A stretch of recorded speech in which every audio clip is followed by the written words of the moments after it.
Ikaw, Marian, nakita ko na naman yung mga post mo. Reklamo ka ng reklamo sa gobyerno. Baka nakakalimutan mo, mayor ang tatay mo. Dad, yun na nga eh.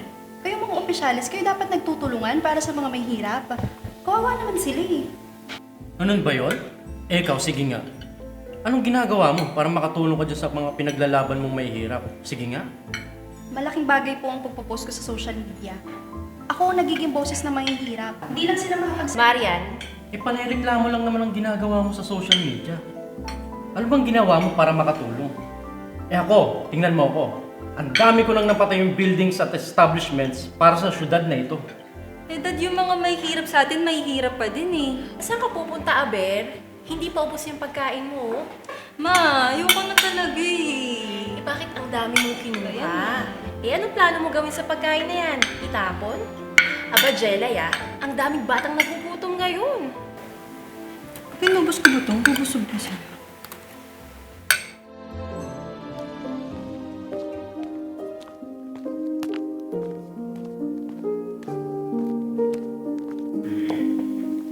CJ naman anak, maghapon ka na nga tulog kahapon, tanghali ka pa nagising ngayon.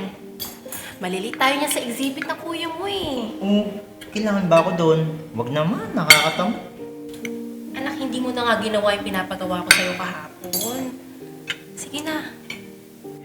Hoy CJ, hindi pwedeng tatamad-tamad sa pamilyang ito O siya.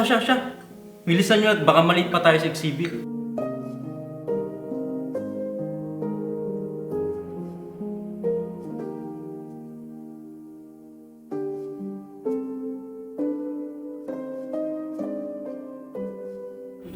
Hey Arvin, good evening. Andre. Mayor, nice to meet you.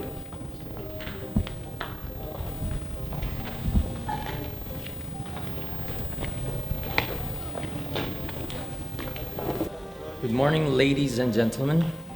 Thank you for coming to the Like Eyes photo exhibit.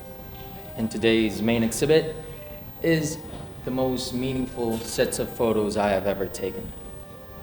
The story behind these photos screams unwavering faith, undying hope, and unfailing love. Today, I plead, listen to the stories with the ears of your heart. I honestly don't know how to start, but let me begin by introducing to you this boy. Chokoy.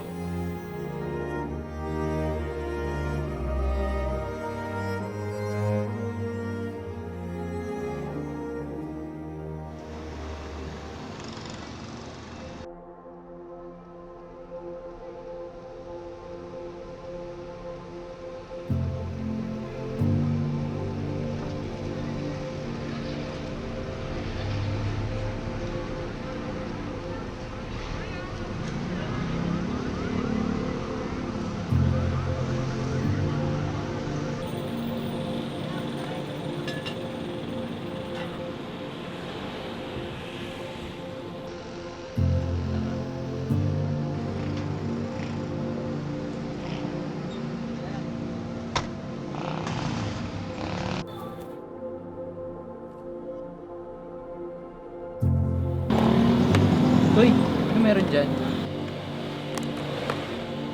Laman-laman pa to,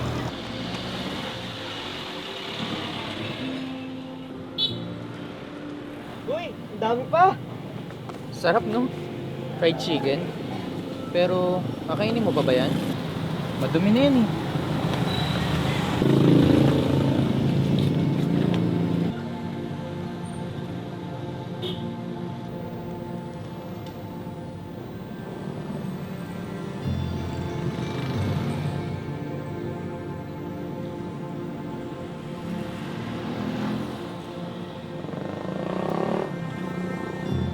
Ba't ba ako sinusundan, ha?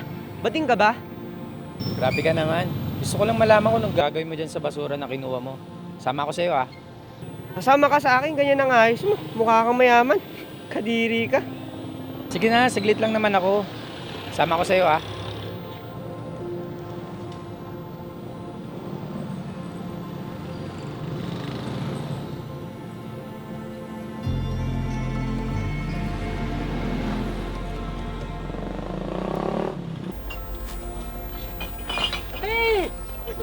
Chokoy! Uy, Chokoy! May pagkain ka ba dyan?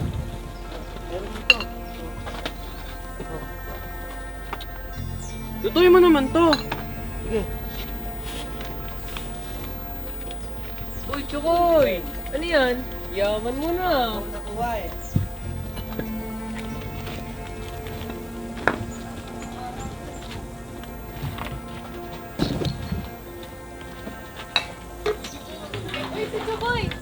Uy, Chokoy!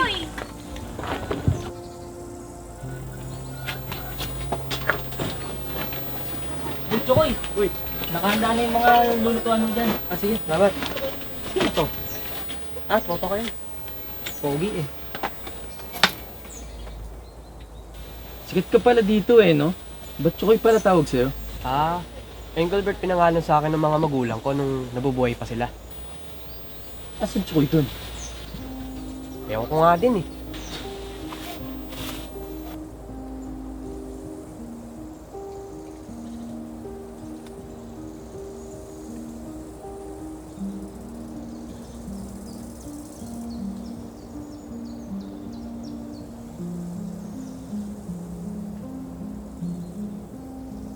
Ah, ganyan pala yun. Luluto mo ulit, tapos kakainin. Tawag dyan pagpag. Journalist din kasi ako, kaya alam ko. Pero ngayon lang ako nakakita niyan sa personal. Lahat na nakatira dito, pagpaga. Makita mo naman kalagayan namin dito. Yung iba nga, sa kasada lang din natutulog. Kaya na nga, kung may bahay kang ganito, oh. Ito bahay ko to. Oh. Kumbaga, parang mas mayamang pagpagar pa ako kumpara sa iba. Pagpag, eh? Yung kumakain ng pagpagar. English yun, boy. Sige, sabi mo eh.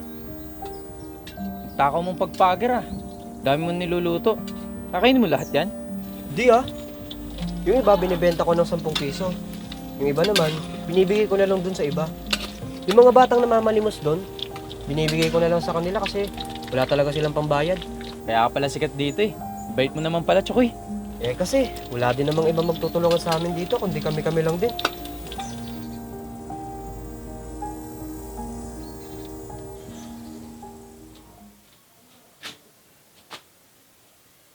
Hello?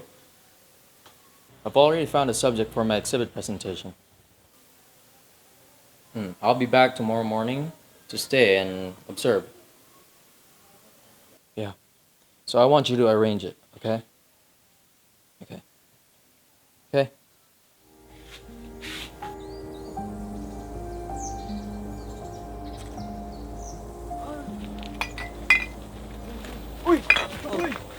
Uy, Chokoy! Chokoy! Uy, Chokoy, ito yung 10 po. Huwag na po, huwag na. Hindi, kailangan. Huwag na po. Talaga, Chokoy ah. Uy, Salamat, Chokoy! salamat siya, boy. Salamat ah. Sige, Chokoy, sige, Chokoy! Eh, Chokoy, yung ba ibang special na daw ang pagpag? Ay, syempre. Kala mo naman may iba pang luto niyan. Ang sarap mo talaga na magluto ng pagpag, Kuya Chokoy. Oo nga, Kuya. Sana wag ka na mag-asawa para lagi mo kami papakainin. Kayo talaga oh, kahit mag-asawa pa ako, may pagpag pa rin kayo sa akin. Yay! Uy, napakagaling mo talaga, Lodi ko. Uy, Kuya. Sabi na nga ba eh. Kanina ko paramdam na nandiyan ka eh. Kuya Simon, di ba? Ba't nandito ko na naman? Eh, wala lang. Uy, aga mo namigay ng ayuda ngayon ah. Anong oras ka na gumigising yan? Ewan ko. Wala naman ako orasan eh. Basta madilim pa. Kailangan ko na pumunta dun sa bayan para manghalukay ng basura. Alam mo na, buhay pagpager. Pagpagar talaga eh. Pero alam mo, bilib ako sa'yo. Aga mo gumigising para kumilos. Napakasipag mo talaga, Chokoy. Sa buhay, Kuya, di talaga pwedeng tatamad-tamad ka. Kailangan kumilos ka talaga para mas marami ka din magawa. Huwag ka mag-alala. Gagawa ko ng paraan para matulungan kayo lahat dito. Kaya, hindi na kayo malungkot ha. Kuya, tumingin ka sa paligid. Mukha ba kaming malungkot? Kaya nga, mas lalo akong bumibilib sa inyo eh. Chokoy, baka... Teka, Kuya. Bakit parang ang dami mong dalang gamit? Yun na nga eh. Baka pwede akong makitira ng ilang araw sa inyo. Ano, kuya? Makikitira ka sa amin? Tignan mo yung sarili mo, kuya. Hindi ka ba nahihiya? Mayaman ka lang. Pagpager ako. Sige na, ilang araw lang naman. Tsaka gustong gusto ko na din kasing maranasan yung gantong klaseng buhay. Di ba nga sabi mo, masaya kayo dito? Sige na. Sige na nga. Tignan natin kung kakayanin mo. Yun! Sa wakas, isa na rin akong pagbager!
Hindi, okay lang.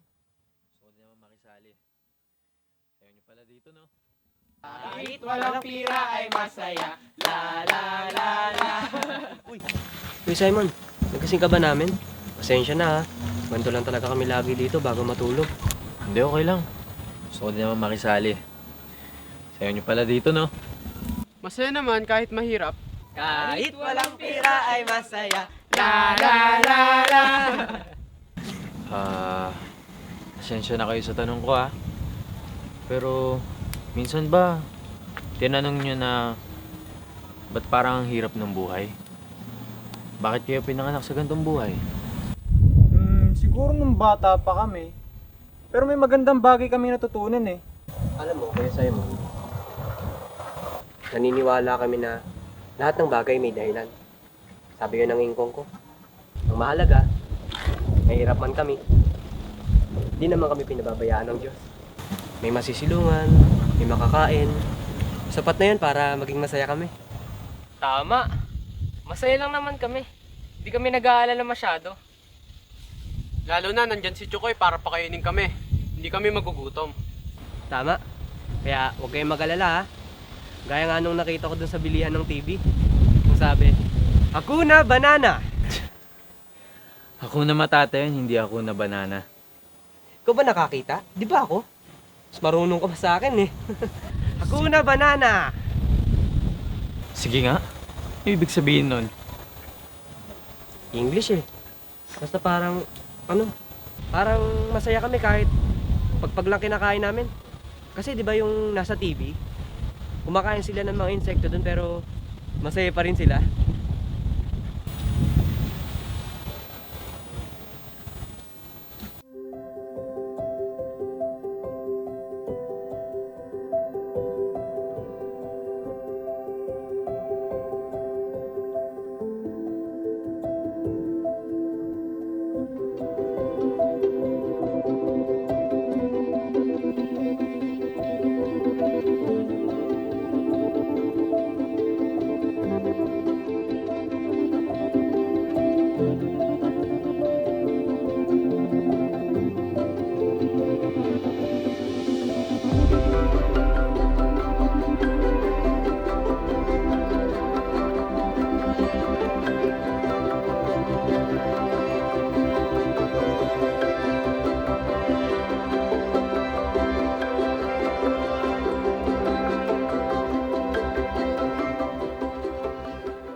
Si Simon, ilang araw pa lang pero para mas magaling ka ng pagpagger kaysa sa akin ah. Siyempre, magaling yung nagturo eh. Chokoy, meron na bang lumapit sa inyo galing sa gobyerno? Nako, wala pa kahit isa. Busy si Mayor sa pagpapatayo ng mga buildings. Hindi niya na kami napansin. Buti, hindi kayo nagre-reklamo. Kaya nakikiprotesta sa daan. Sayang ang oras. Yung rereklamo namin, ikikilos na lang namin para magtulungan sa isa't isa. Kami-kami na din yung gumagawa ng paraan doon sa mga nirereklamo namin. Kung napansin mo, Kuya Simon, wala kang narinig sa akin na kailangan ko ng ganito, ng ganun. Kasi natutunan ko na masiyahan sa anumang kalagayang kinaroroonan ko. Tara, ubusin na natin to. Sige.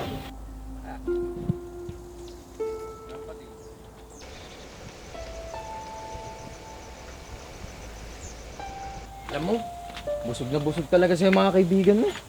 Teka kuya, at parang di ko yata nabigyan yung mga bata ngayong gabi ah. Oo nga.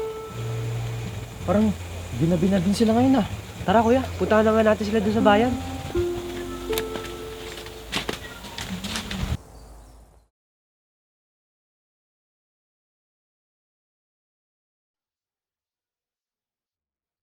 Oy, si Kuya Chokoy! Oh, ba't ginabi yata kayo? Kumain na ba kayo? Halos wala kami palamis ngayon, kuya. Kaya, ginabi kami. May dala ka bang pagpag, Kuya Chokoy? Gutom na po ako eh. Naubos na nga kay Mang Toti eh. Malapit na kasi mga asawa niya. Sige, umuwi na kayo, antayin nyo kami. Maghahanap lang kami ng pagpag, ha? At mamaya, ipagluluto ko kayo ng special pagpag.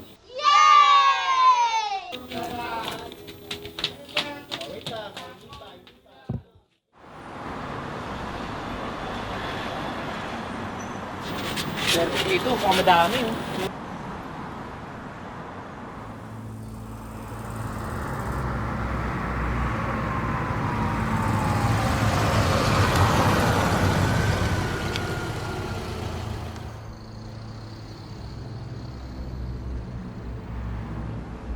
Pre, dyan na daw yung target.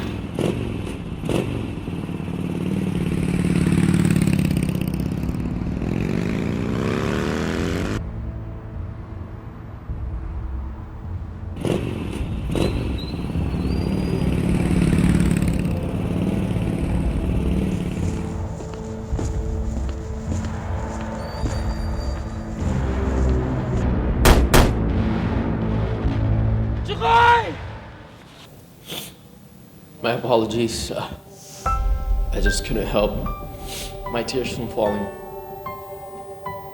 I'm very proud of Chokoy.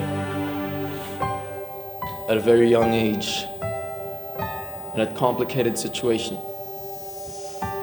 he chose to be happy and content with his life. It saddens me that he had to die early. He sure did live a worthy life, and he taught me a lot of lessons that I couldn't even learn in school. taught me not to worry and trust God fully. And by that, I can proudly say, Hakuna Banana.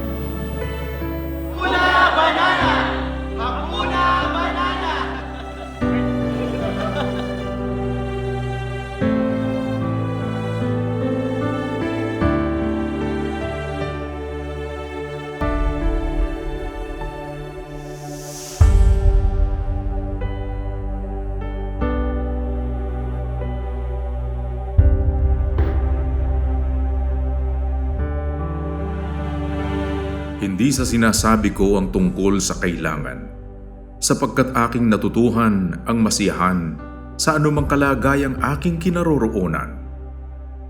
Filipos 4:11